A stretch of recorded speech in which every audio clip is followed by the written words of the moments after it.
महाविषक हो। ब्रह्मलोक में ब्रह्मा जी ने हमें साप दिया था मनुष्य बनने का, तो मेरे कारण तुम्हें साप मिला, इसलिए मैं तुम्हारी सेवा के लिए इस पृथ्वी पे आई। अब मेरा सेवा का कर्म पूरा हो गया, हमारी शर्त पूरी हो गई, मैं जा रही हूँ। माँ गंगा ने कहा कि इस पुत्र को कुछ काल के लिए मैं अपने पास ले जा रही हूँ, इसे शुभ संस्कार दे करके, शुभ शक्तियां दे करके मैं तुम्हें इसे लौटा दूंगी। महाराज, माँ जब 8 वर्ष का यह देवव्रत नाम का बालक हुआ, माँ गंगा ने लौटा करके ले आया और महाराज शांतनु को दे दिया। उसके बाद देवव्रत गुरु दीक्षा लेते हैं परशुराम जी से, और उनके पास रह करके कई काल तक वे उन्होंने बहुत अमोघ अस्त्रों की शिक्षा ली।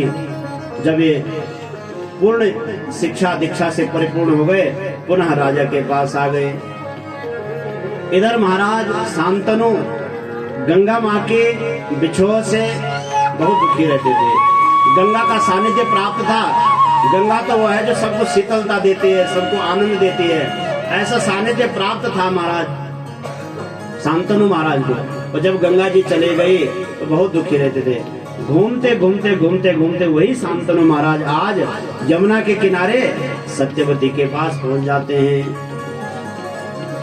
अब सत्यवती को देख करके फिर अपने राज्य के लिए अपनी महारानी बनाने का प्रस्ताव रखते हैं। बड़ी देव भागवत में बहुत विस्तार से कथाएं, इसी में पांडव वंश की कथा भी है, कौरव वंश की उत्पत्ति कथा है, ये ऐसे बीजारोपण हो रहा है। तो महाराज सत्यवती के पास पहुंचते हैं, सत्यवती से प्रस्ताव रखते हैं। सत्यवती कहती है कि मैं आपसे विवाह तो कर लूंगी, लेकिन मेरे पिता की आज्ञा होनी चाहिए। आप चाहे सम्राट हो चाहे कोई हो। दासराज के पास गए शांतनु महाराज। शांतनु महाराज ने दासराज से पूछा, मैं आपकी पुत्री को अपनी रानी बनाना चाहता हूँ। तो दासराज ने कहा कि मैं एक शर्त में ही आपको अपनी पुत्री दे सकता हूँ। मेरी पुत्री का जो पुत्र होगा वही इस राजा बनेगा। उसको पता था कि इनका एक पुत्र पहले से गंगा, इनका नाम गांगेय देवव्रत था। 2 नाम से प्रसिद्ध थे, देवव्रत और गांगेय। शांतनु ने कहा ये तो संभव नहीं है, ऐसा हो नहीं सकता है, क्योंकि हमारे कुल की परंपरा है, हमारा यह धर्म भी है कि जो ज्येष्ठ पुत्र होता है वही राज्य का अधिकारी होता है।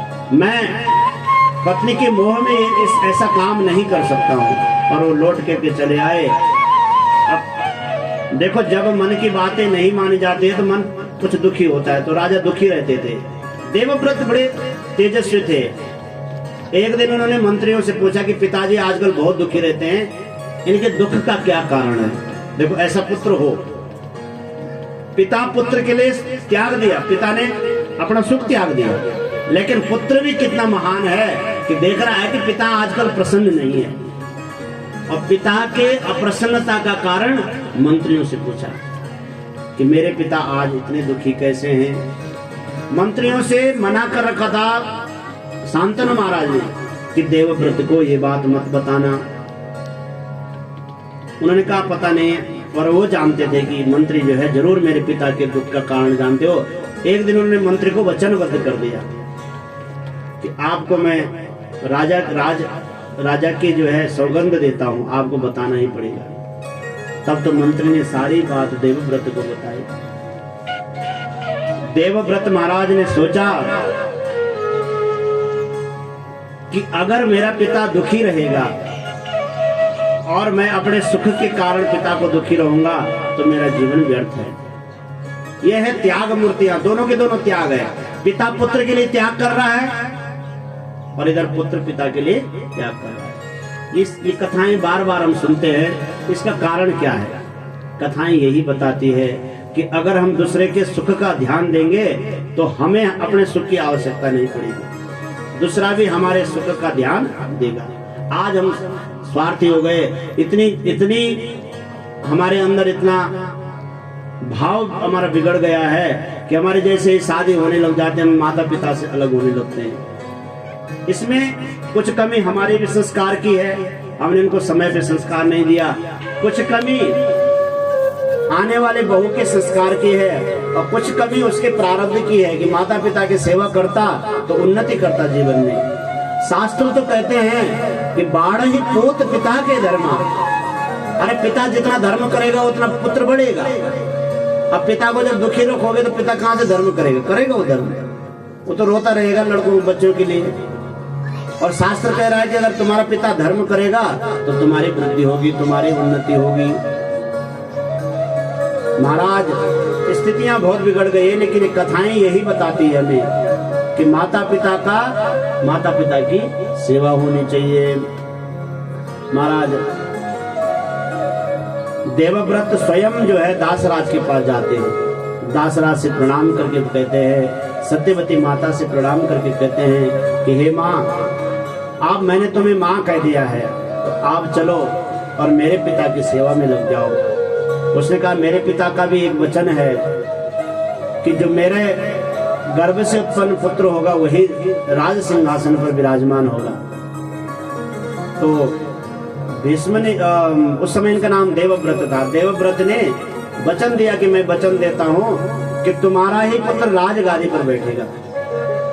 उसने कहा, देखो ये बड़े कुटिल भी थे, उन्होंने कहा कि तुम्हारी शादी होगी और तुम्हारा पुत्र पहले हो जाएगा। तो बोले कि मेरा अधिकार है, अपना तो तुमने वचन दे दिया, लेकिन अपने पुत्र का वचन कैसे दोगे? तो महाराज भीष्म ने उसी समय प्रतिज्ञा की, देवव्रत ने प्रतिज्ञा की कि न दारम गृहीष्यामि नहि दारम गृहीष्यामि नूनम ही सर्वथा तदा सत्यमे वचनम तात मया भीष्म प्रतिज्ञया। आज मैं भीष्म प्रतिज्ञा करता हूँ कि पिता के सुख के लिए मैं विवाह ही नहीं करूंगा, आजीवन ब्रह्मचर्य रहूंगा।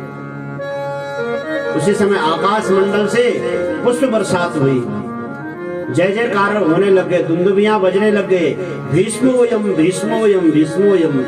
इसने जो प्रतिज्ञा की है इसकी प्रतिज्ञा भीष्म प्रतिज्ञा है। उसी दिन से देवव्रत जो गांगेय के नाम में प्रसिद्ध थे, उसी दिन से भीष्म के नाम से जाने लग गए। शांतनु महाराज और सत्यवती का विवाह होता है। इनके दो संतानें होते हैं, एक का नाम विचित्रवीर्य है, एक का नाम चित्रांगद है। दोनों संतानें बहुत सुख से राज्य कर रहे हैं। विचित्रवीर्य पराक्रमी था और चित्रांगद यक्षों के द्वारा मारा जाता है। इसको भी क्षय रोग हो जाता है और धीरे धीरे दोनों के दोनों मर जाते हैं। इनके साथ भीष्म पितामह ने और काशीराज के तीन पुत्रियां हैं, अंबिका, अंबालिका और अंबिका।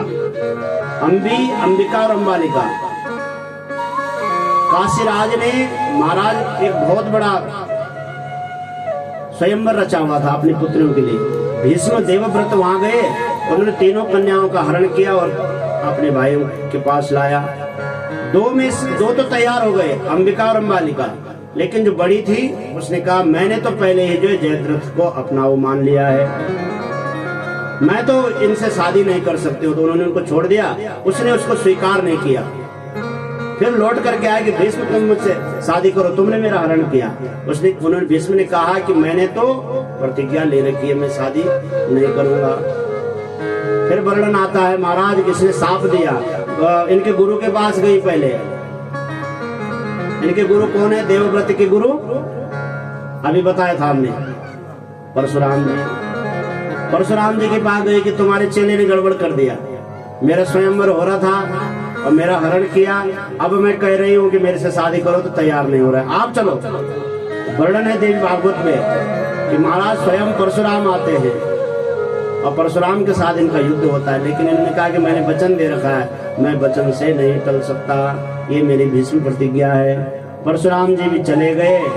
इसने साफ दिया भीष्म को कि तेरी मृत्यु का कारण मैं ही बनूंगा। यही उसी तप करते करते शिखंडी के रूप में परिणत हो जाती है और भीष्म पितामह की मृत्यु का कारण आगे जाकर के यही बनती है। इधर महाराज दोनों पुत्र वधू है, सत्यवती बची हुई है, शांतनु महाराज भी चले गए, दोनों पुत्र भी चले गए और कर्म की गति ने फिर उनको उस स्थिति में ला दिया। अब जिस माँ ने भीष्म पितामह को इस प्रतिज्ञा के लिए मजबूर किया कि मैं आजीवन ब्रह्मचर्य रहूंगा। उसी माँ ने आज भीष्म पितामह से कहा, क्या कहा कि बेटा अब राज्य को चलाने वाला कोई नहीं है, इसलिए आप जो है विवाह कर लो। उसने कहा माँ साधारण नहीं सृष्टि का कर्म, यहाँ तो नाक्षीयते कृतम कर्म जन्म कोटि शतैरपि अवश्यमेव भोक्तव्यम कृतम कर्मं शुभाशुभम। देखो जो कर्म हम कर रहे हैं उसका फल हमें ही भोगना पड़ेगा। ईश्वर पे भरोसा रखना चाहिए। तुमने तो अपने आप पे भरोसा रखा। देखो भीष्म पितामह ने आज माँ को सदुपदेश दिया कि माँ उस दिन तुम्हें अपने ऊपर ज्यादा भरोसा था, भगवान पे भरोसा नहीं था, और भगवान ने आज आपको कहाँ पे खड़ा कर दिया। जिस माँ ने मुझसे प्रतिज्ञा कराई कि आजीवन ब्रह्मचर्य रहेगा, वही माँ मुझे कह रही है कि तुम विवाह कर लो। इसलिए भरोसा किस पे करना चाहिए? भरोसा कर तो ईश्वर पे, तुझे धोखा नहीं होगा।